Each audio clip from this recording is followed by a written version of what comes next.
The following is a special presentation of Tony Kurre Radio. Welcome back to TKR. This is the UAB Director's Chair. We do it with the UAB Athletic Director, Mark Ingram, every single week right here on the TKR app. We play the show at least 5 times a week, and of course you can hear it in infamy forever on our podcast network, Tony Kurre Radio Podcast, or just search a UAB Director's Chair, and it'll pop right up there. And we talk to Mark Ingram every single week, and he joins us right now. Mark, how you doing, brother? Everything good? Doing good, man. How you doing today? I'm doing fantastic. Let's jump right into it. A question we actually had from a listener last week, info@tonykurreradio.net, wanted to know about expansion of Bartow Arena, and I understand there's some breaking news you'd like to share here on your Director's Chair show about Phase 1. Tell us what's going on.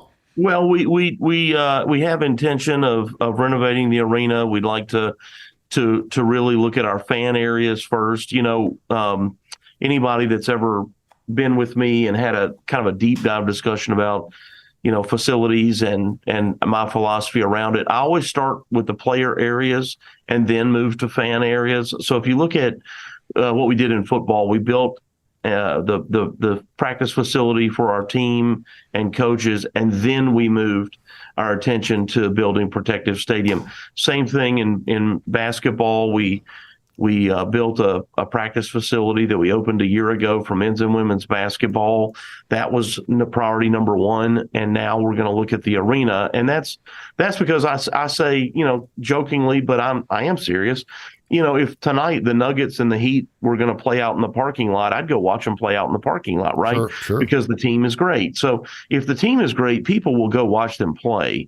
And that's been generally my concept as how we build and do things for our teams to improve our program. You take care of the team, the player areas first, and then move to the fan areas. So, you know, now what we want to do is we want to look at the arena, and it has been a great building for us for a long time.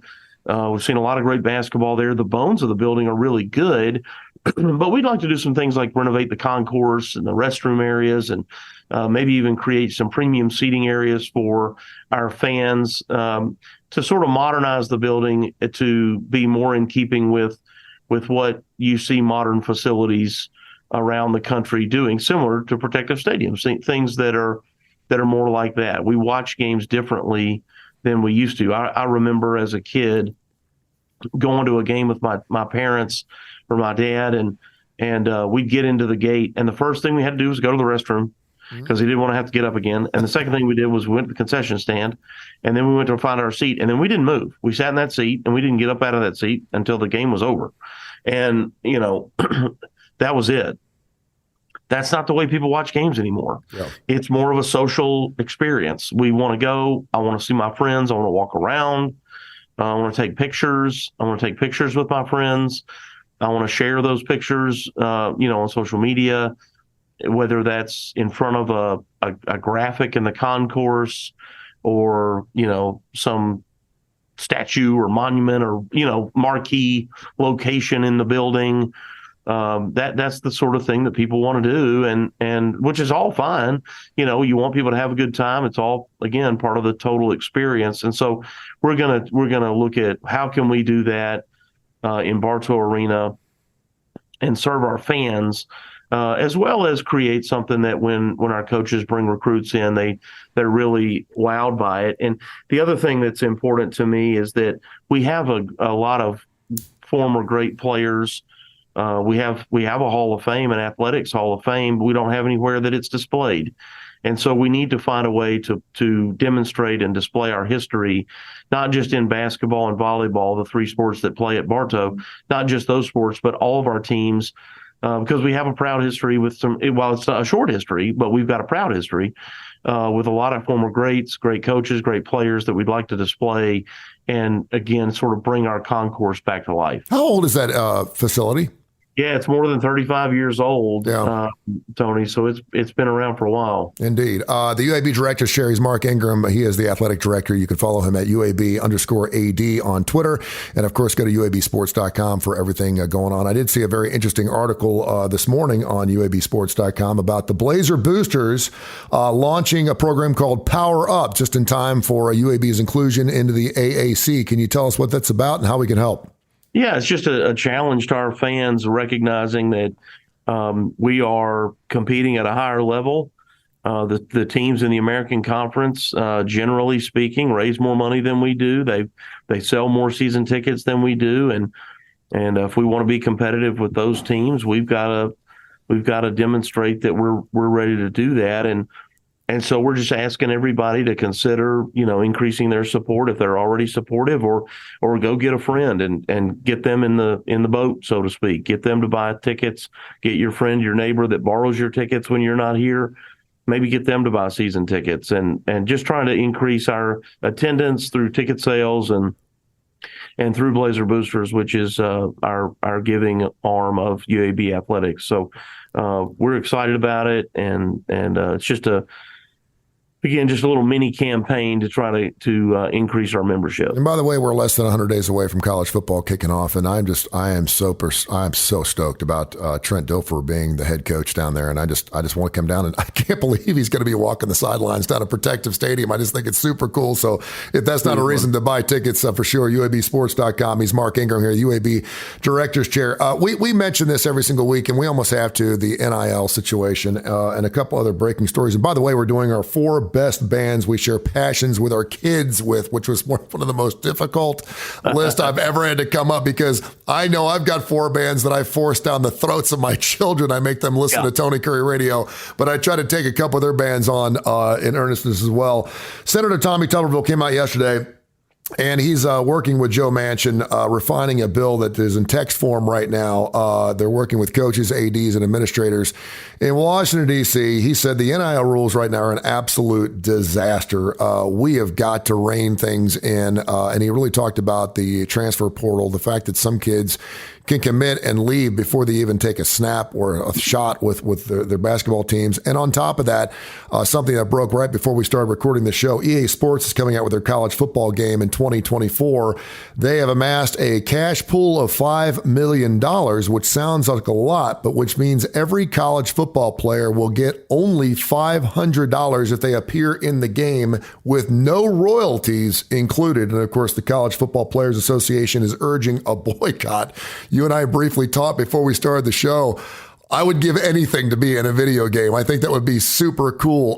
Can you talk about, as an athletic director, what are some things right off the bat, generally speaking, that you'd like to see our government, and normally when the government gets involved, that's not a good thing. In this particular case, maybe it is, but what would you like to see as far as an NIL rules goes when it comes to trying to shore things in? Because it's gotten out of control. It's the wild, wild west right now. It definitely is, and Coach Senator Tuberville is doing his best to help us, which I greatly appreciate, and I think everyone else does too.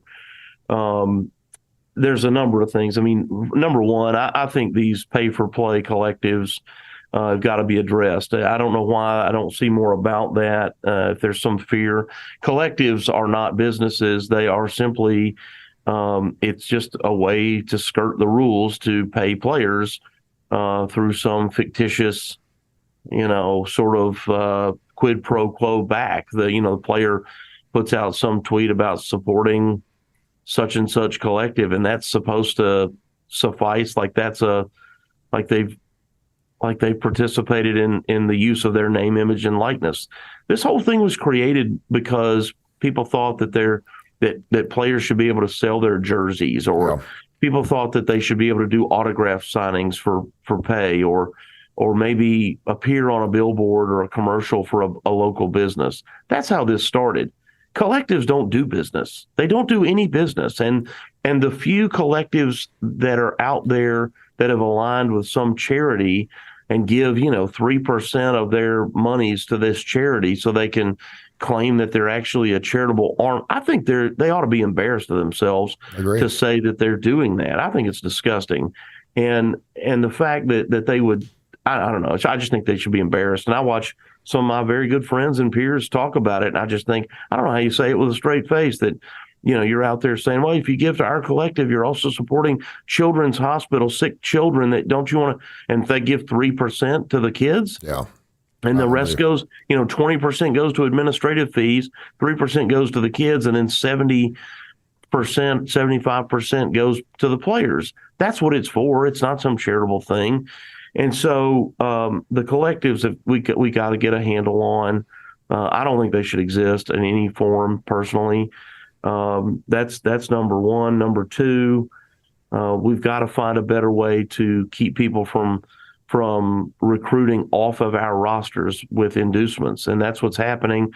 Other staffs, larger staffs, they know our roster as well as we know our roster.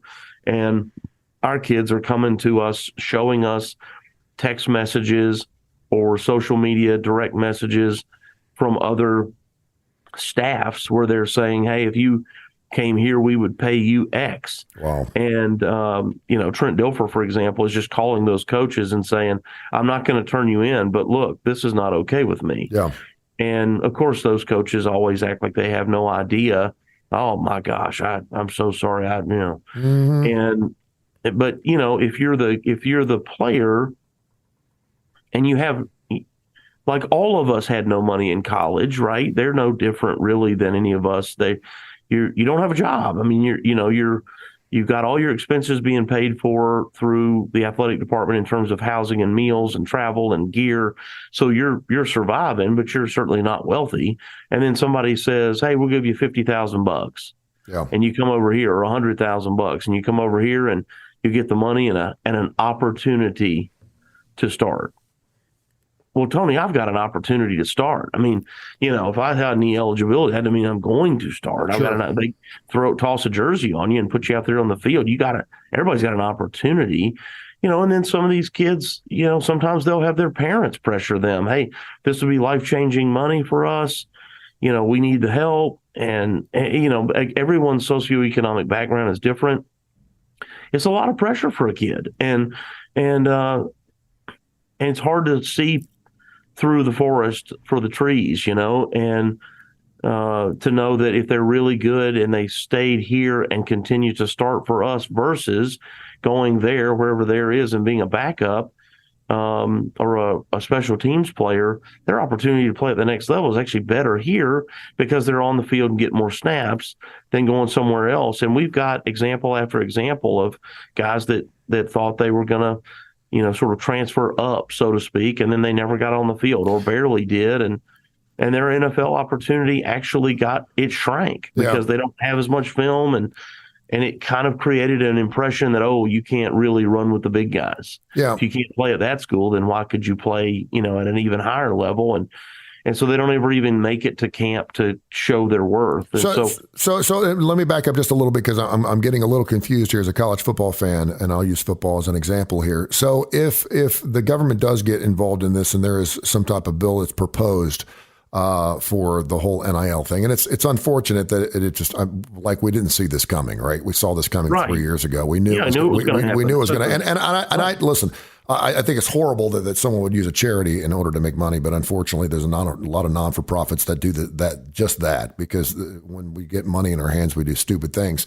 So if in fact there would be some type of situation where someone was doing something that wasn't according to the law, who would be where would that go? Is that an NCAA issue? It's not against the law. Yeah. It's not against the law. Is this being drafted for the NCAA or is this being drafted for the colleges? Okay. Yeah, I mean, the poaching off of another roster has always been impermissible. Yeah. Now you just have money to entice the kid away. Yeah. And so the coaches who are of the mindset that they don't mind trying to avoid the law in terms of NCAA, if they are of that ilk, they have always been of that ilk. Now they just have money to wave in front of a kid to make it even more difficult for the kid to say no. Yeah. And so it's not against the law, it's against the rules. And so they say, hey, you come here, you'll make this much money. And then they just pay them through their pay for play collective, which which nobody's enforcing. Nobody's enforcing or even acting as if that's not okay. And the coaches, the way the NCAA is set up, and this used to work, is that the coaches are supposed to police themselves. I was at the school and Tony Kurre was at the school and Tony Kurre did the thing he's not supposed to do. Yeah. Because there used to be times you could be at the school and talk to the coach, but not the player, right? Mm-hmm. This kind of thing. Oh, but I saw Tony had his arm around the kid. I took a picture of him. Well, that's what coaches are supposed to do, but they don't do it. And the reason they don't do it is because then they kind of become labeled as a whistleblower. Mm-hmm. So they'd rather just, be frustrated with it and still hope they get the kid, but so the whole idea that coaches are going to tell on each other, really, they're a bit of a fraternity that they don't really want to do that. Yeah. And so that doesn't work as well as we'd like it to work. I guess the honor system has to work here to an extent, but I always it works in the military, but we're not in the military. Well, yeah, level of honor, right? Exactly, and I'll go back to something my dad used to tell me. Sometimes it's easier to ask for forgiveness than it is for permission. Right. And the other thing is, I think it's a total joke, and we see this at every major institute. Is the secondary violations and. Everyone does secondary violations. I mean, everybody reports 22 to 30 secondary violations. If you end up picking up a biscuit off the street and give it to a recruit, it's a secondary violation. It's unbelievable. But I'll tell you this, Tony, any school that at the end of their year says, we went through the whole year, and they brag about this. We went through the whole year and we didn't have any secondary violations. They're lying. You know what that means? They're not monitoring. Yeah. That because you just the rules are constantly changing or being amended, and the secondaries are things that happen that you didn't realize. Oh my goodness, I didn't realize I called them a second time, or I called them and another member of the staff called them, and then you turn it in. You're, hey, I'm on the up and up. We made a mistake. Mistakes are okay. And the NCAA is okay with mistakes. It's repeated mistakes with the same thing and the same people and not monitoring. But these schools that go, we went the whole year, didn't have one. Yeah. That means they have no one working in compliance and their coaches don't care about it. I'll use a quote from my good friend I did when I first started doing sports radio, Sonny Smith, of course, the Auburn legend. He said, if you ain't cheating, you ain't trying, first of all. And second of all, he was talking about a local coach, and I won't say who it is, for a local university. And he said he'll never be successful because he does not know how to push the envelope. He's too clean. It just doesn't work. Well, he doesn't report any secondary violations. Yeah, it doesn't work. Yeah, the gray area, which is, here's the rule. How can we stay within the rules but get creative and do something that's not impermissible, but maybe nobody else has thought of? Yeah. And there's a million little things on that. Like if I go to a restaurant with a recruit at a time that they're not on their official visit, the recruit has to buy their meal. Okay. But I bought a meal and I got appetizers. I can pay for the appetizers, but the kid can eat some of the appetizers, but I can pay for those, yeah. And that's within the rules. It's just stuff like that. That's crazy, yeah. I can go to a restaurant, but the restaurant has to be within, a mile of campus. And so, we got to find that restaurant that's within a mile of campus. Where can we go, Yeah. This is the UAB Director's Chair. He's Mark Ingram, UAB_AD on Twitter. Of course, you go to UABsports.com to check out everything that athletics that UAB are into, and they're doing fantastic here, and he joined us every week. We do talk some classic rock, something you brought up a couple of months ago. We've gotten into the Mount Rushmore of many different things, and this week I'll let you pick where we wanted to go, and that was the 4 best bands that we share passions with our kids. This is funny because Father's Day is coming up on the 18th, and James Taylor's in town. And I've got my kids on Father's Day, obviously. I have them till 6 o'clock. The show starts at 7:30, and I was actually thinking about taking my kids to James Taylor. I have an 11, a 16, and an 18-year-old, and I don't think they even know a James Taylor song. And I'm thinking to myself, do I really want to go to a James Taylor concert with my kids, first of all, even though it's Father's Day? And second of all, would they even enjoy a show like that? I'm 57. Obviously, I'm a big James Taylor fan, so I'm going to try to figure that out. So that's not one of those bands that I would share with my kids.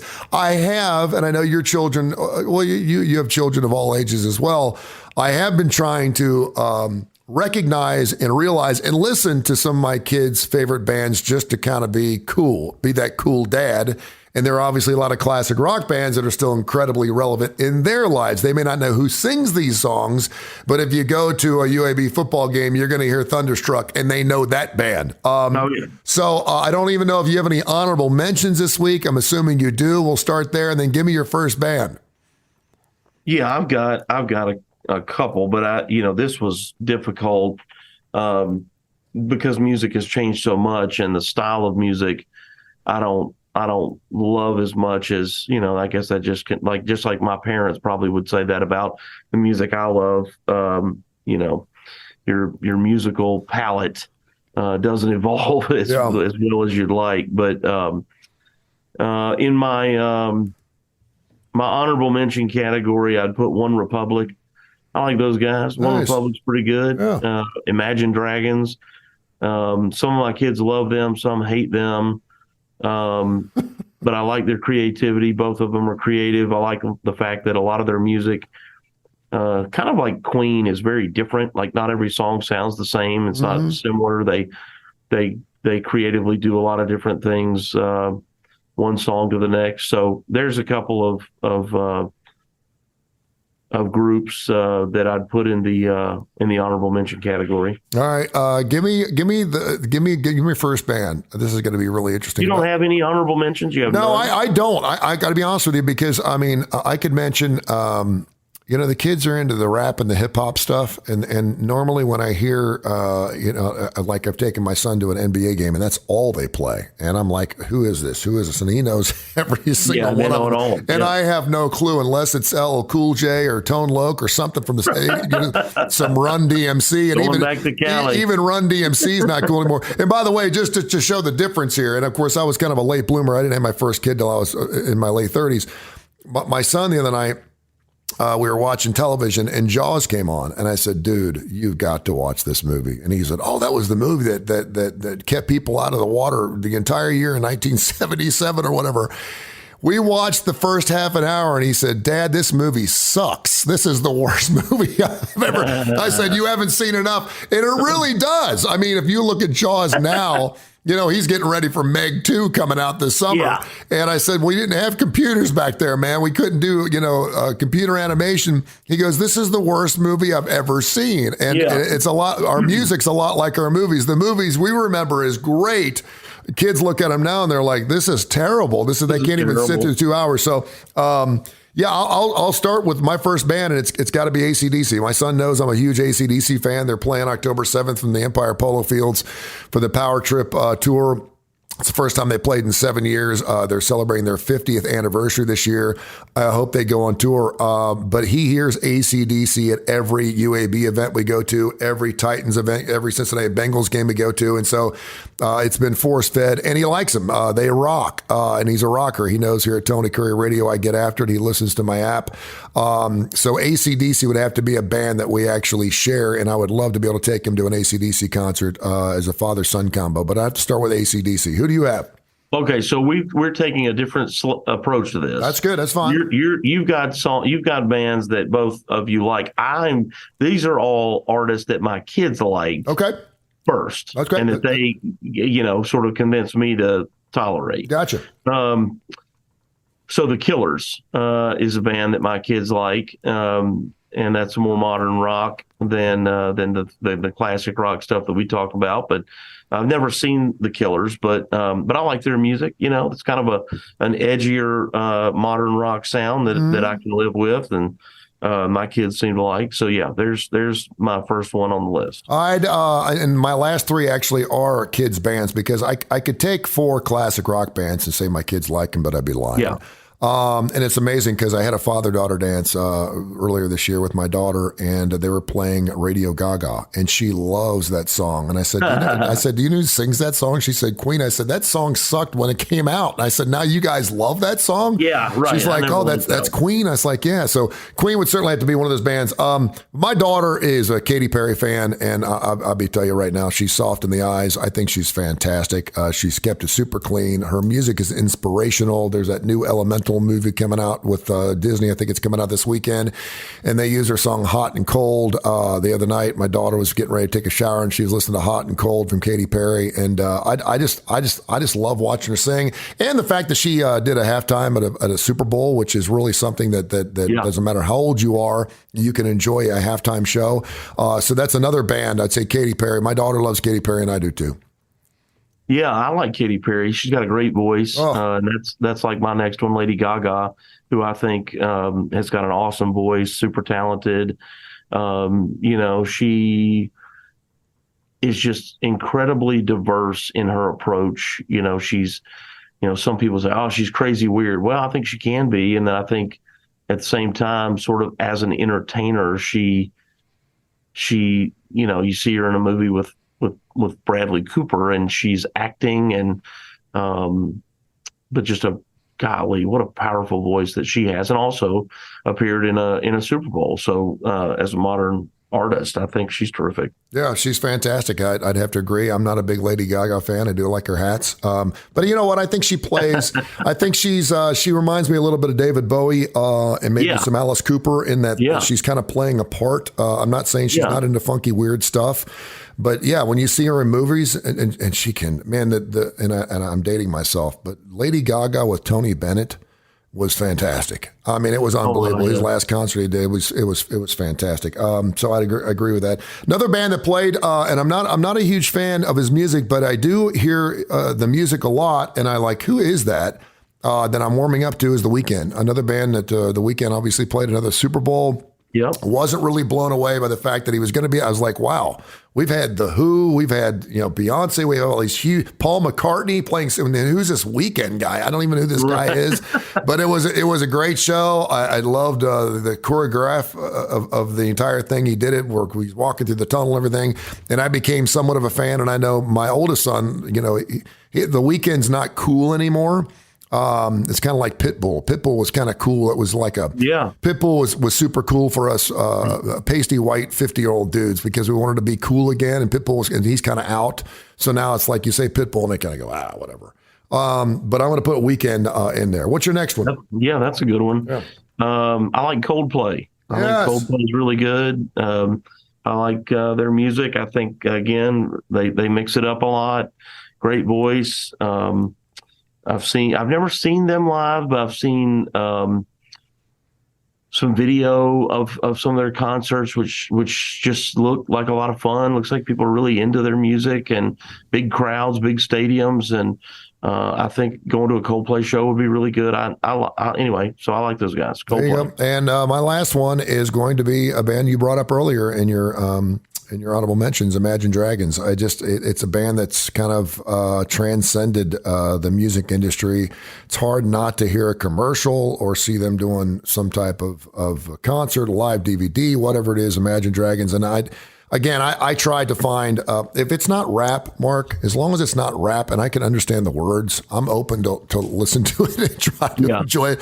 And I don't like hearing profanity in my music. I don't want to hear any derogatory or misogynistic type of language, which is very relevant and prevalent in a lot of hip hop stuff. If that's what you're into, you do you, I'll do me.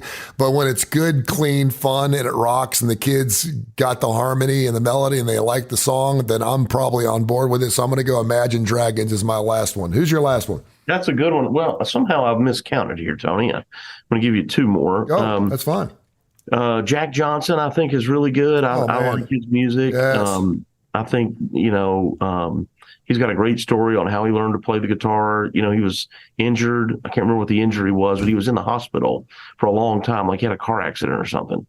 And he taught himself how to play guitar while laying in the hospital, and has then now flipped that to a fantastic musical career. But I like his sound, and he has this very, I don't know if I want to say Hawaiian beach sound, but I feel like every time I listen to him, I imagine myself being on some Hawaiian island or something. I think Jack Johnson's great. He's fantastic. You know where I heard him first? Where? I heard him on the Curious George movie. And so that was one of those situations where I was listening to it. It was kind of like a ukulele kind of sound. He was doing Somewhere with a Rainbow, and I was like, who is this? And his music sounds so simple, like you and I could write the songs, but yet they're just fantastic songs. I'm with you. And who's your last one? Yeah, the last one is our main man, Sam Hunt. There How you can go. we not Yes. talk about Sam Hunt? I I'm with love you. Sam's music. Of course, I love that he played football here. I love that he's a Blazer, but I really like his music. And I'm not generally a country music guy. Not that I don't like some country music. I think over time I'm starting to like it more. I really didn't like it very much as a young man, but I'm liking it more. But and I know he falls under the category of country music, I guess, but he's kind of right in the middle. You know what I mean? Like he's a bit top 40 and a bit country. And anyway, I love Sam's music. I like a lot of stuff that he does, and in fact, I can't think of anything he does that I don't like. So yeah, Sam Hunt, and he's great in concert. We saw him down there the night before we played our first football game in 2017 down there at the site of now Protective Stadium, and what a great show that was in front of 23,000 fans who wanted to see Sam perform before our first game. And I've seen him since, and he's a terrific guy too, by the way, and loves UAB. And anyway, great musician, great artist. I love it. Fantastic list. I'll come up with something for next week. We'll get back into some more UAB sports, UABsports.com, UAB_AD if you want to check out Mark Ingram on Twitter and, of course, Facebook and wherever else he's on social media. Mark, as always, thank you so much. We'll catch up next week. Sounds great, Tony. Thank you. This has been a special presentation of Tony Kurre Radio.